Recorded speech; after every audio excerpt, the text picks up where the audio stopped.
questions they want to ask of this taxpayer. I'm going to give the mic to each individual board member, and whichever one of the board members of the taxpayer thinks they have the right knowledge to answer the questions, they'll answer it. So we'll start here with Mike.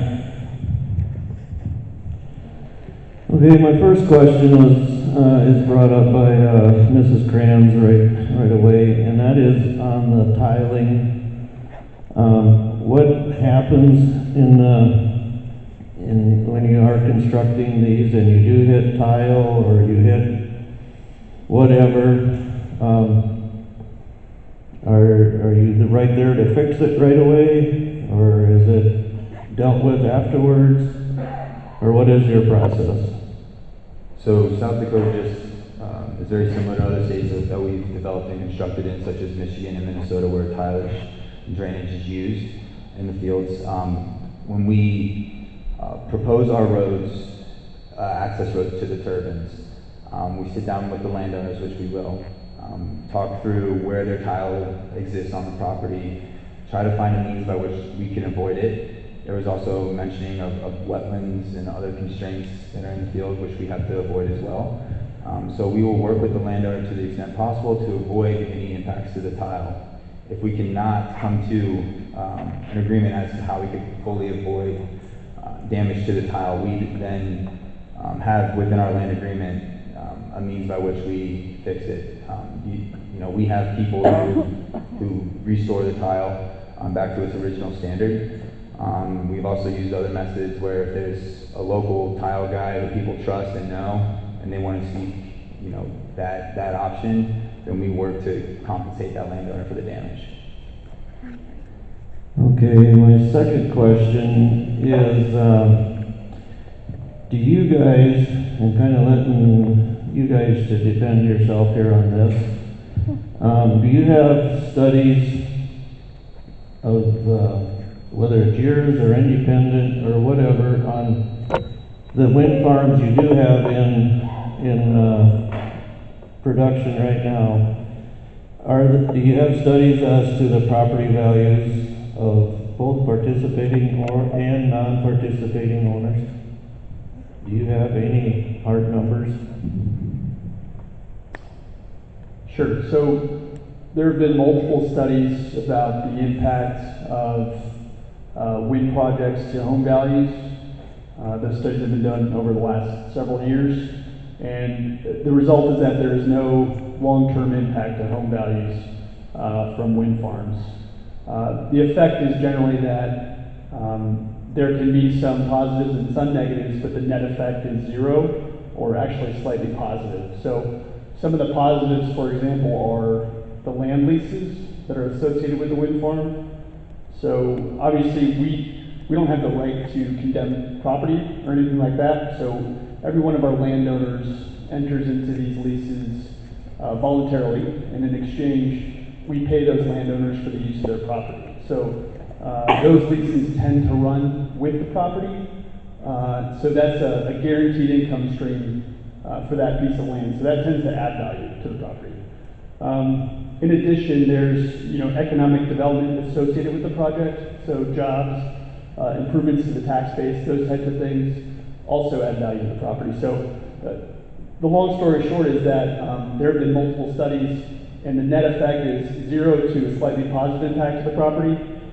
So for some examples, there was one study of roughly 50,000 home sales that was done over 9 states, 27 counties, and that found that there was no evidence of a net negative or positive impact to those home prices. So that's the preponderance of the evidence from multiple studies. I don't know that we have anything specific to South Dakota, but what we've seen from our operations over all of North America is that there's no impact to home prices. Do you know where there would be an independent study on this?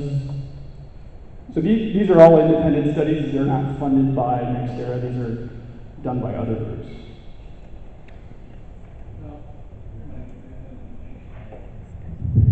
Now, is this for Is that participating Daniel? or is it for both, the non-participating? I don't know that. I don't know that there was a distinction necessarily for participating and non-participating. I think it was all properties within some vicinity of wind farms. Because you referred to the payment going along with the land, the non-participating one wouldn't have any payment going along with their land if they're not participating. That's why I asked the question. Understood.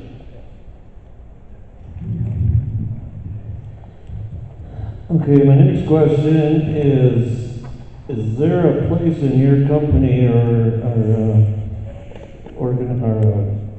corporation then that for non-applicants to go to, if they feel they're having more shadow flicker than the 30 hours allowed per year, or more sound than what is allowed? So on site, we will have an O&M building. We'll have one for the Crown Ridge 2 project, an operations and maintenance building where we'll have our full-time employees working. You can go there if you feel that there is an excess of noise or shadow flicker, and then we work with the county to conduct the study, and then ultimately, if there was an exceedance, find a means to mitigate the situation. Is there any independent companies out there that would do the testing then, rather than it be your group or whatever? Sure. Sorry, it's Chris Olson. I'm a consultant at Xterra. I've been in front of the board many times when you guys were doing the ordinance change. Typically what will happen is if you do have a complaint and noise or shadow flicker, as Tyler says, the first step would typically be to go to the company, right? And so you go to the operation maintenance building, there's a phone number there, it's going to be obvious. And then if, let's say, that wasn't really able to resolve between the individual and the company, then of course they always have the ability to come back through the Planning and Zoning Commission or the County Commission to get their issue resolved. If it's, let's say, a noise complaint and that they feel that the noise is too loud, then what typically is done is that they'll bring in a third-party acoustical engineering firm or acoustical licensed firm to actually take real measurements on the ground. And then that report would be provided to the landowner, to the board itself. The company would have it. And there are times, there are turbines where, there's something going on in the gearbox, there's something malfunctioning in the turbine. Somebody's complaining, turns out they're right, that in fact the noise is too loud, and as Tyler says, then it has to get rectified. Because under your ordinance, if it's over 45 decibels, it's not in compliance, and if you were to grant the SUP. So that's typically the process. And then, rarely does it end up back at a planning and zoning board or a county commission. It's usually been able to resolve between the landowner and the company itself. But they certainly always have the right, of course, to come back through you folks and through the county. Are you guys prompt in handling any malfunctions in your towers or in the electrical part of it? Sorry, I didn't catch the first part of it. Are you noted to be prompt in handling any complaints on any of your towers? Yeah, I think one of the advantages of working with NextEra is the fact that we have the insider knowledge of developing the site, and then we're also the people who are on site through the life of the project. We're not in the business of developing and selling to somebody to operate. It's the same outfit. Me being on the front end, have a great relationship with the O&M guys, as well as our land representatives who have lived in the community now for several years. So yes. Yeah, I feel like I'm taking up all the mic time here, but who is reliable for an ice throw if it were to hit a vehicle or? So we assume the liability that would come from any type of issue that could come from an operating turbine. The landowners are indemnified from anything along those lines. Okay. And this was new to me, that was brought up in a picture here. I guess I've never seen it either. Is there a safety zone around towers that is signed? So typically there isn't a signage like the one I've seen. the photo from the internet. Typically, projects aren't signed like that. So maybe to clarify some of the questions that were coming up around ISTAR and shadow flicker.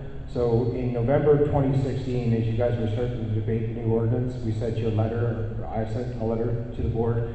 On my letterhead, it's about 20 pages long.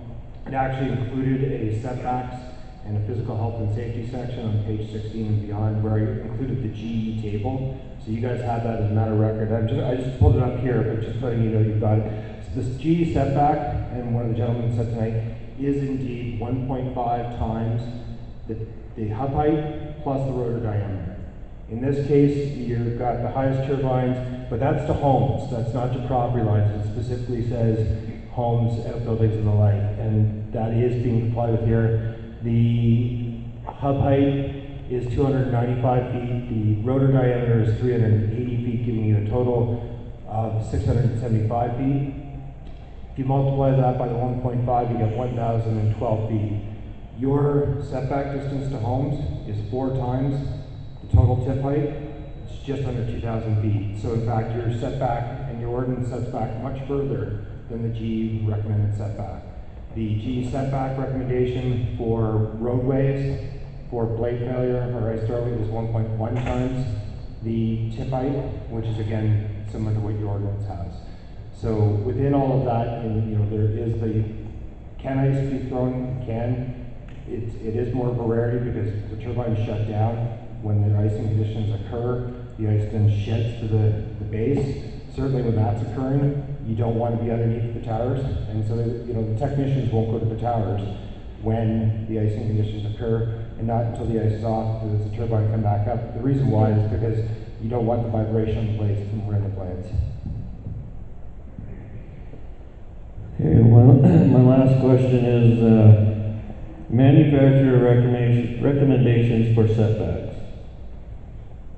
Are they different than ordinances throughout different counties and states? Sorry, I didn't catch the first part again. It was brought up that there are manufacturer for Vesta, I believe was one of them, recommendations for setbacks.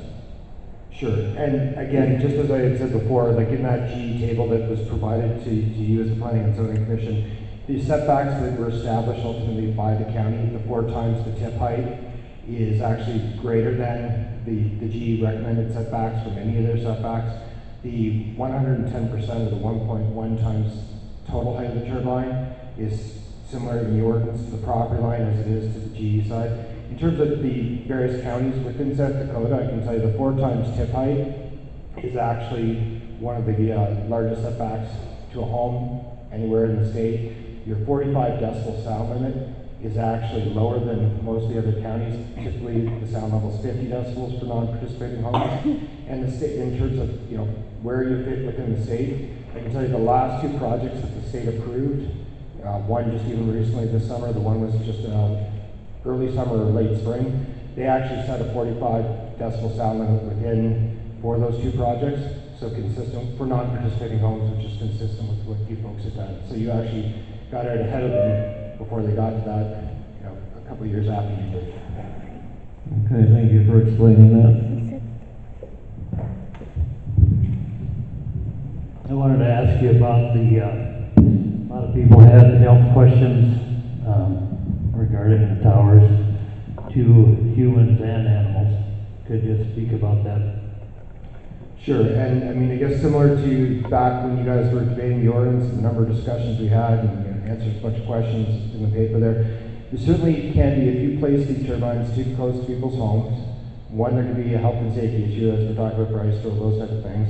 And number 2 is that the sound level would be too loud for people to get a good night's sleep, and that's not said specifically. The primary concern with any noise source like this is to make sure that it's low enough so that everybody can get a good night's sleep for the 20 years prolonged out there. There have been a number of studies done and conducted around the world. Most comprehensive was done out of Canada a couple of years ago that we talked about back in 2016-17 by Health Canada's the equivalent to the CDC, and it was a government-run study, government scientists, there's no participation by the wind companies or others. And what we see from that study and many others is that at 45 decibels and less, we're not seeing any effect on sleep, whether you're close to the turbines or further away. So that's, there's numerous other studies that we provide the board. So the way that you guys have set your noise ordinance for the 45 decibels and lower for non-participating residents, and again, remembering that not everybody's gonna be at 45. There's a couple of houses that get kind of close to that, but for the most part, you're well under 40 and the like. So the overarching weight of scientific evidence conducted from studies around the world, independent researchers, government scientists, in some cases consultants, that evidence points to that 45 decibels or less, not only you're not going to have sleep problems, you're not going to have a myriad of other health concerns that have been raised on the internet. In terms of the animal side, there are a couple of studies that have been peer-reviewed, published in the scientific journals. One of them was raised tonight by one of the women who came up to speak. It's a study, for example, on geese in Poland, where they penned geese basically right underneath the turbines, and they pen geese about same distance you have for your setback distance here to the homes. And there was potentially some increase in stress levels of the geese that were living right underneath the turbines. And when I said right under, like they were right under the turbines, where nobody's going to pen poultry or geese or the like there in reality. But we know that as you said back, again, there is no effect of on that. There are not, candidly, there are not very many any livestock studies or that out there. What we rely on for that is there's over 50,000 turbines up across the U.S. Vast majority, of course, are on agricultural land.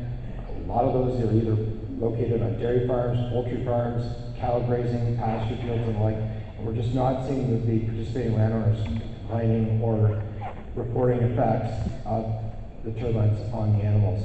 So there really isn't a lot out there. I can tell you one paper that I'm aware of, and it's going to sound a little silly, but it's on reindeer out of Norway.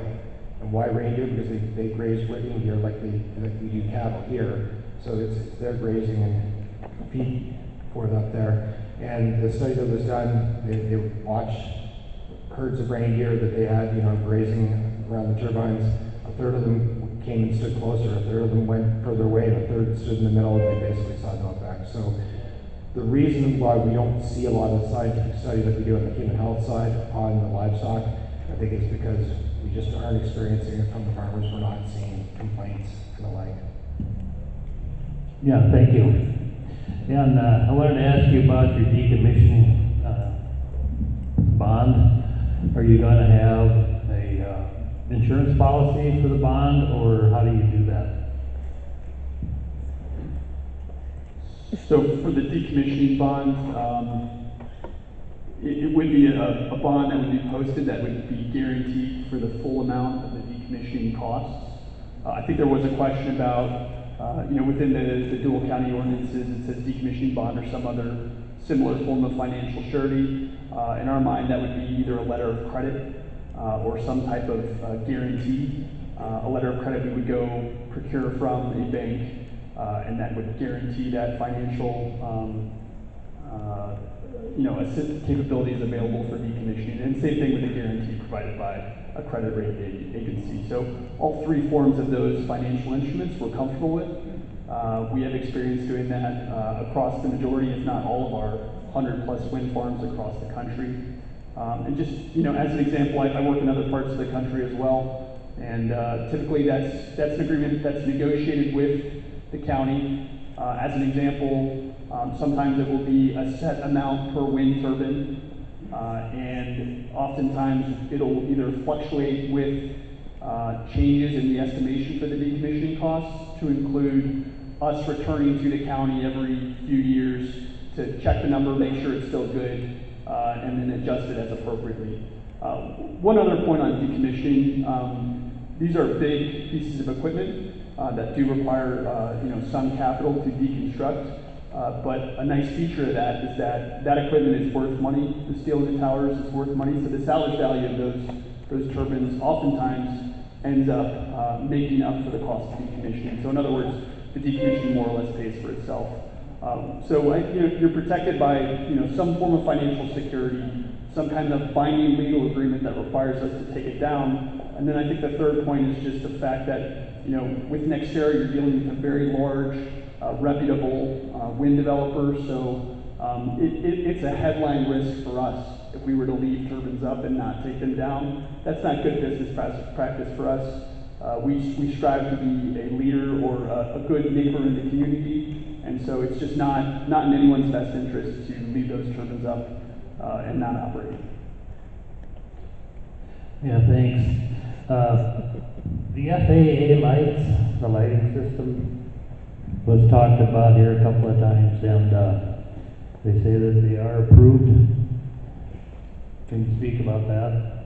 Yeah, so maybe I'll just take a brief second to make sure we're on the same page about what we're talking about here. So the term ADLS has been thrown out. That stands for Aircraft Detection Lighting System. So basically, it's a radar system that's installed to detect any aircraft in the area, and if there are aircraft in the area, the lights get turned on. So that's the intent. The whole intent of the FAA lights is so that airplanes see the turbines and don't run into them at night. I think that's pretty obvious. So, you know, we are required by the FAA to get what's called a determination no hazard, a DNH. And that says, yes, you can site your turbine here, and we have evaluated that, and it is safe for aircraft operation. One contingent of that is that you have to have lighting on that turbine so that there's no nighttime or low visibility risk to aircraft. So the base case here is that those turbines will have lights that flash to a certain level of intensity so that they can be seen whenever visibility requires it to be seen. So the purpose of the ADLS system is to reduce the amount of time that those lights are operating so that you reduce the amount of visual impact. So anytime you do that, you're actually, you know, you're turning off the system, you're departing from the intent of the lighting system. That is going to also require approval from the Federal Aviation Administration. They're not going to let you install a system that is reducing the amount of time that those lights are operating, because that would be a hazard to aircraft. So when we talk about approval from the FAA, we're saying what we're talking about is kind of like a two-step process. The first step is the FAA has to approve that system, just that it works, period. And to my knowledge, there are 3 vendors who sell and are approved to sell the ADLS system. That's step one. The second step is then the FAA has to do an individual study of of any project that seeks to use the ADLS system. So when we submit our determination of no hazard application, we would also have to submit some application with the ADLS system that we're wanting to use for the approval of the FAA. So yes, they are approved for use. Certain systems are approved for use, but on a project-by-project basis, you have to have additional approval from the FAA. So in that respect, we cannot operate these wind farms without approval from the FAA for use of the ADLS system. So, you know, whatever is decided for the use of that system on this project, you know, we'll seek to work with the county to make that happen. But at the end of the day, we do need FAA approval for those systems. So do you think you could have that? You could do that? We could definitely get the studies going and work with you to make that application. I don't know if we've done any of that work to date, but we're happy to work with the county and evaluate that. Yeah, there's been a lot of interest in that, so we appreciate it. What do you say about the people who have concerns about the aesthetic value, the change in the land with towers? I'm sorry, was that scenic value that you mentioned? Yeah, the change in the aesthetic value of having towers all over. Yeah, so these turbines we've talked about are 485 feet tall, and it does change the look of the landscape. It does. We predominantly work in agricultural lands in the Midwest, predominantly, and it is a change. However, I feel like we've worked together towards a common goal here in reshaping the ordinance here, as we've worked in Coddington to strengthen setbacks. We've been able to accommodate in both counties thus far. Grant County is making further accommodations to where there is additional coverage for those people who are not participating in the project, while also giving us enough flexibility to work with those who are not participating and participating to work around farming operations, preference, when possible. So for the scenic value here is, I feel like we made the necessary steps moving forward to protect those who don't want the turbines within as close a proximity to their place. Because I asked that question because I think that the non-participants are giving up something there, and that is a value to them. So I wanted you to respond to that. I think that's all the questions I have.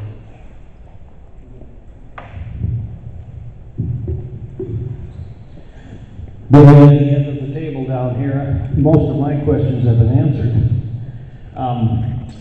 I got kind of tossed into this thing here yesterday when I was called by Paul to sit in for him. I do have a question though for next era. The $98 million that you talk about, that's gonna, now, is that just gonna go to farmers? The $98 million over a period of 30 years? The $98 million is associated with the turbine payments that come with participating landowners. Okay, that's just the participating landowners. Yes, that economic benefit was tied solely to a participating landowner who is receiving a turbine on their property. Okay, so the other taxes for schools, county, whatever, that's in addition to that. Correct. So the $90 million represented was to the economic impact coming into the community. The $98 million that was represented is tied to the money that's produced from hosting a wind turbine on your property. Okay, is that just for Deuel County, or is that for the 3-county area, the $98 million? It's represented by our regional development, so it would be spread over the 3 counties. Okay. Yeah. So. Okay. So that would mean that the farmers would probably receive some over $3.2 million a year in this, or in your wind farm over a 30-year period. If my math is correct, it's 90 divided 98 by 30. I'm not that great at math, but if you, yes, somebody want to confirm? Yes, you are right. Good. Thank you. I think that's all the questions I have. Again, I would like to thank the people here for coming. There have been some good points brought out tonight.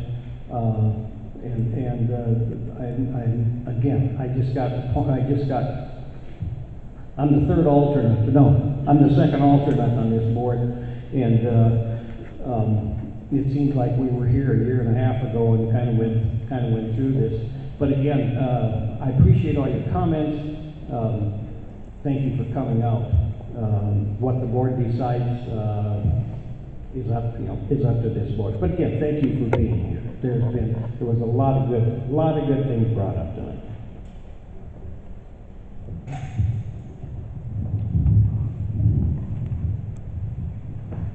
You guys got any other questions?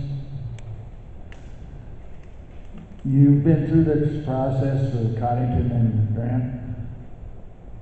For my curiosity, how have you turned out? What part of the process are you referring to? The permitting process. How are you coming with the other 2 counties? So we have filed an application in all 3 counties at this point.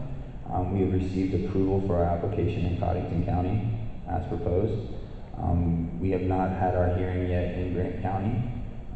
So out of the 1 hearing that we've had, we received full approval as proposed for those turbines proposed in Coddington County. Okay, thank you. That is under appeal, by the way. The Coddington County permit is under appeal. Oh, okay. That would be good for you to know too. It would be good for me to know. Well, I mean, they didn't mention it, but yeah. All right. Okay. I guess I have no further questions, but I got a bunch of questions I should probably ask the board whether that I got from First District. Are you satisfied with that the applications sent us the brochures 4 weeks ahead of time? So we had a chance to look at them and go through their plans?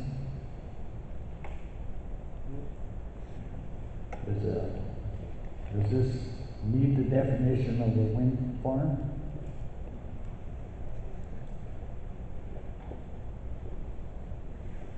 Are you sure it should not become effective until they got approval from the state and federal government?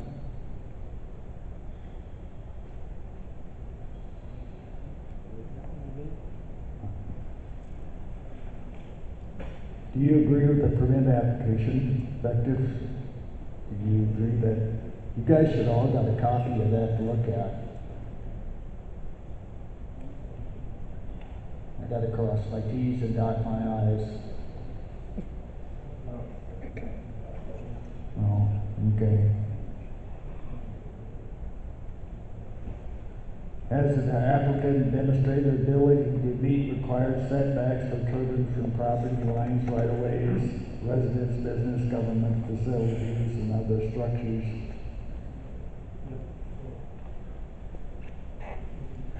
Has the applicant submitted boundaries of the proposed wind farm on the GFS maps, and easements, copies, and agreements with landowners? Been in our books. Does the agreement in the letter of assurance to applicants will contain haul road agreements, safety requirements, and haul road management? Are there any other issues brought up with the applicant or during testimony which relates to zoning ordinance land that you feel need to be addressed? I think you guys did that with your questions. Do you agree we have the empowerment to issue a permit? Do you agree that this will not affect the public interest if operating according to our ordinance conditions pre-described?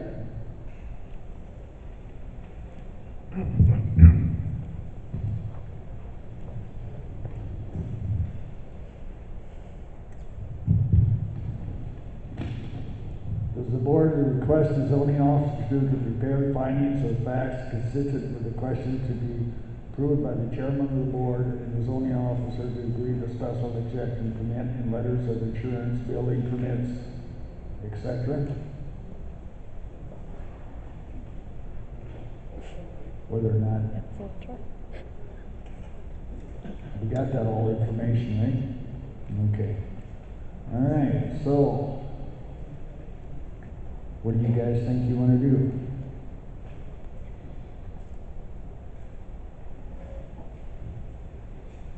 You guys want to?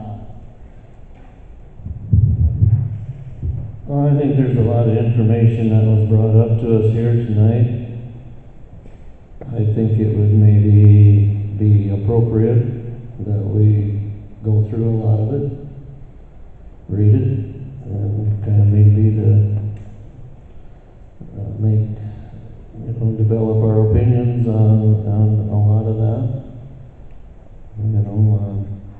I think it would be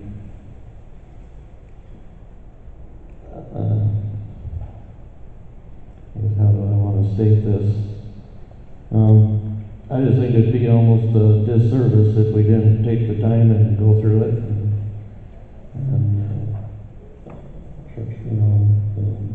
and look at their comments.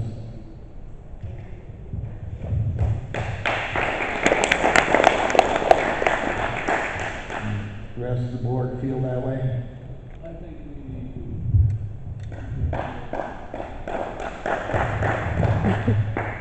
Research it a little and do some studies on it and make sure. All right, so then, if we do that, we got to table it, or we just propose it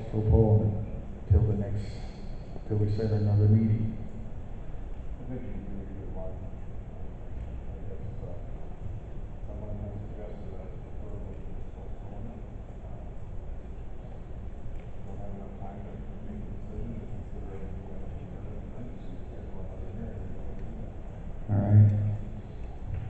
guys hear what John was saying about it? Okay. The rest, you go, I think what the board is leaning towards is not making the decision tonight, that they would, each of us want a chance to go through and check some of this stuff that you people brought up to us tonight. But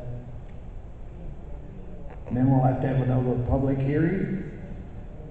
But if we're gonna have another public hearing, we're not gonna have any input from the public. It's gonna be what the board decided, talking amongst ourselves at a public hearing. We can't do this up in the courthouse as a private one. This has to be something that we do in the public. So we'll go look through this information and do a little research on some of the stuff that was brought up. We'll have another public hearing, and at that time we'll make a decision. That's what you guys are looking at, right? Okay, so then I will need a motion that we table this tonight. We'll bring it up at our next public hearing. And I don't know, we'll have to put that in a paper or and publish it and let you people know when we're gonna do it. So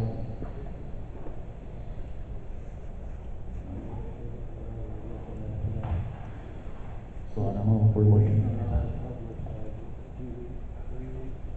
at 3 weeks, a month. Because I think I'd make it a special meeting. We're not gonna do both things together again. Yeah.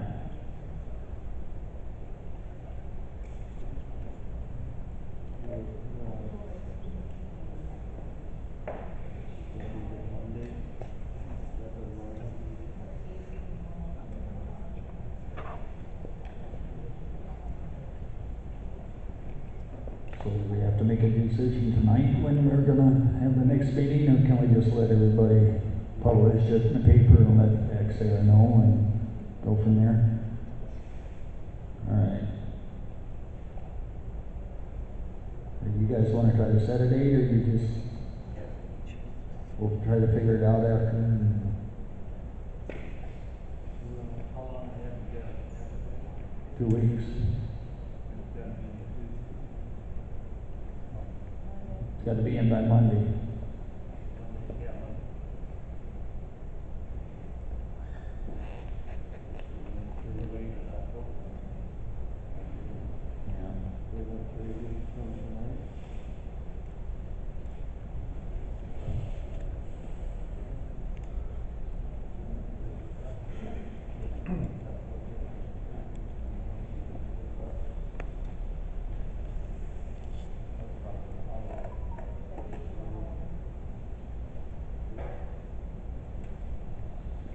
Well, do we have to set the date tonight? Oh. Yeah.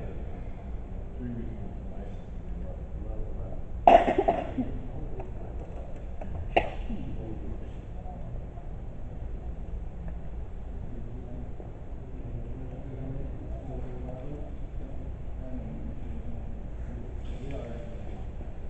All right.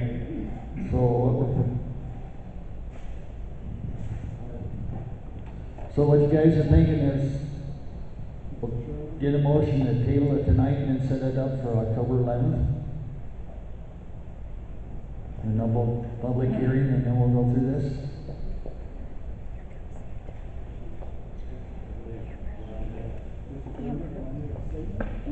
Yeah, go ahead. Folks are making a decision that will change people's lives for the next 30 years, and you're concerned about how fast you can set up the next meeting. I don't think that's going to give anybody enough time to do the research that you need to do and should have done the last time.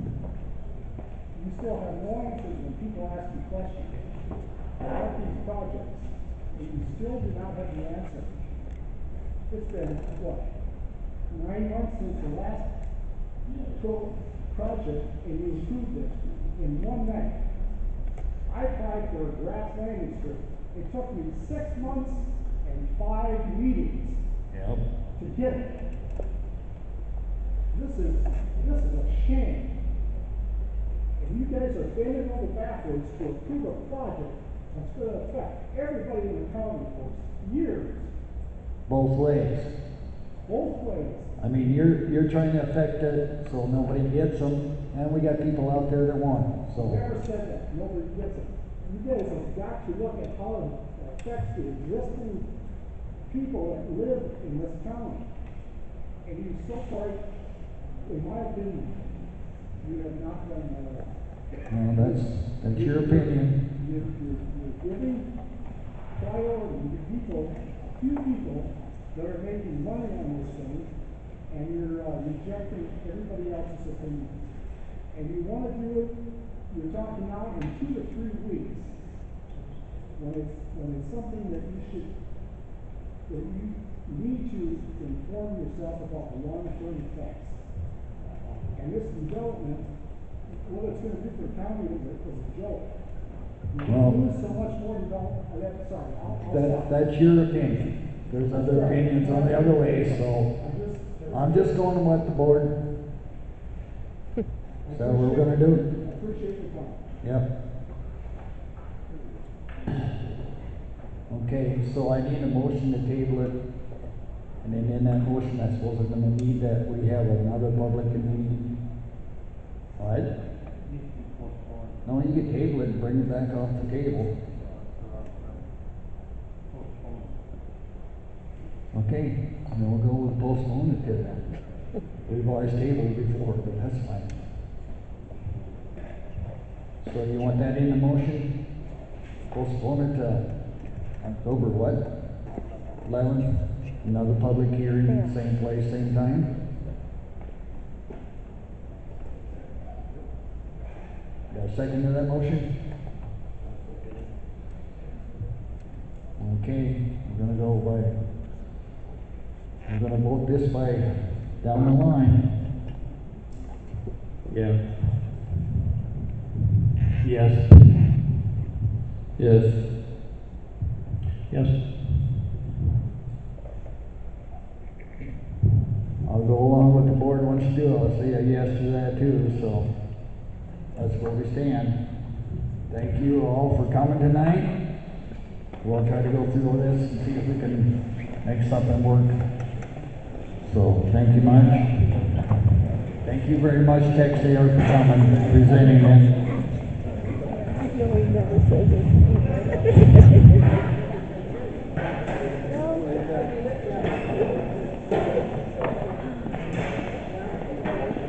Your pen's on the floor too, so don't lose it.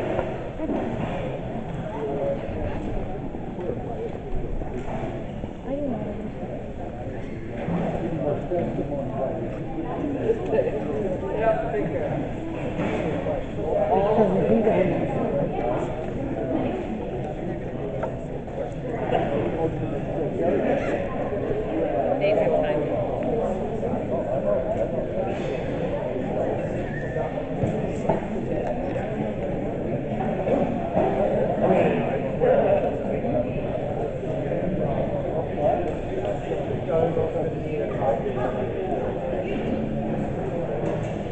I know, I'm very sorry. But I was trying to, was I not?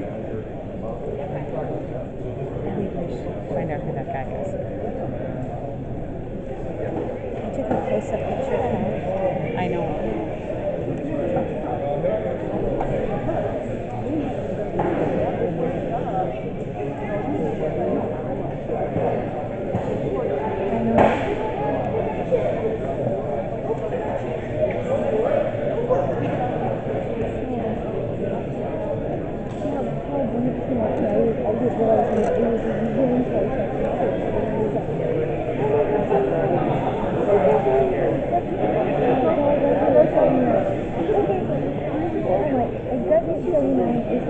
Kenny graduated in 77. Oh, is your sister?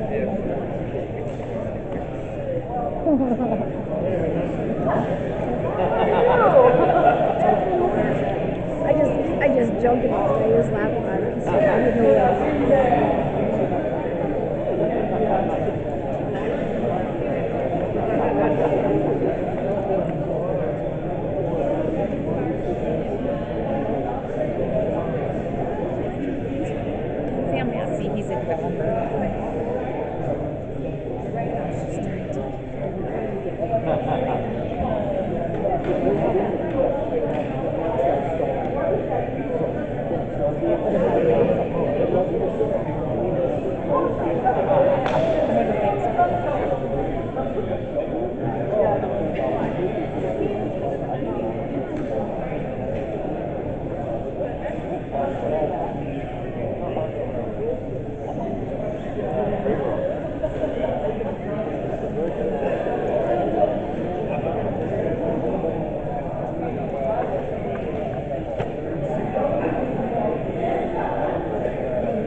Well, Loretta, what do you think? Oh, you know, I talked to her one day. So I'm Her? Yeah, I did. Home at the post office. No, but she was on her way. I'm sure. Oh, yeah. And I stopped and said, right there where you are, you got a pasture, right? And who mows it? Right now? Yeah. I don't know, it's either a Mac or a Hannah. Russell Mack.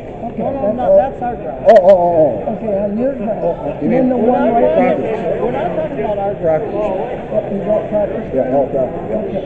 Well, I can see that Todd is doing Benson's ground. Okay? Okay. He's draining all the water. Isn't that your sister that owns the other side over there? Over there, across from you, you own your side, then Yep. your sister own the other No, side? she don't know nothing. She owns that. She You own own that. I own that? it all. You don't look at that name no more in that book. Oh, I don't look at the farm. Throw that book in the garbage. Yeah, no, I'm just thinking in my mind that, see, they closed off that water coming out of that one should drain all the way over to the old Hamptons and down the street. And Todd's got that all. Who did that? Mac? Did he do that piece too? Mowing it, whatever? I don't know who mows Crackers. But Russell Mack mows ours. Okay, and maybe you'll be able to find that out, but I'm saying you shut that ravine off, so all that water's going back there on that other ground. So I got my share of water. and it's supposed to go through and go all the way down. It's always been there ever since. You ladies day one. have the camera? No, but I'm sure somebody's got a camera. Want to take a picture? No, this one. Oh, there you go. Okay. Yeah, she's here. The one in the white shirt right there. She knows all this. Okay. So I think this is probably all her stuff yet, and I know it is. Okay. 'Cause that was sitting right there. Thank you. You betcha. And you're doing a great job. Thank you. I hear it every day. I do. I'm from Deuel. Been here 56 years. Said now you got a And that's great it. butt. You're a newcomer here. I know. I'm a newcomer. Yeah. Well, like I said, you're doing a great job. I've been here for 4 years. You're not the one that lives in Cumberland. Nope, I'm not. I live in Gary. You live in Gary. And I mean, just in general, everybody's doing a great job. Well, that's good to hear. Get We to like the bottom of hearing that. That's right. You know, they don't just shove it by. If you got a problem, get it solved. Yep. Whether it's out the country, up at the bar, or wherever it It is. ain't like Watertown. No, we got a good time. I don't like that.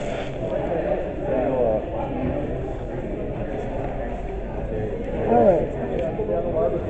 We're leaving. Huh? Go down. I'll turn it.